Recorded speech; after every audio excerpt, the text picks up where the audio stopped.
పూజించడం పూజారి వంతు వరమివ్వడం అన్నది దేవత ఇష్టం.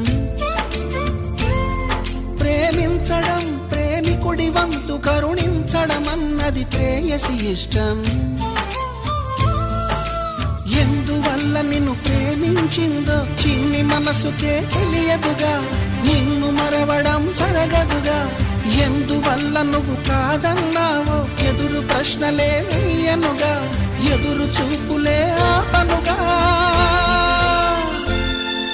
ఏనాటికో ఒకనాటికి నీ ప్రేమ సాధిస్తా. నిన్ను చూడాలని ఉన్నా, నిన్ను చూడాలని ఉన్నా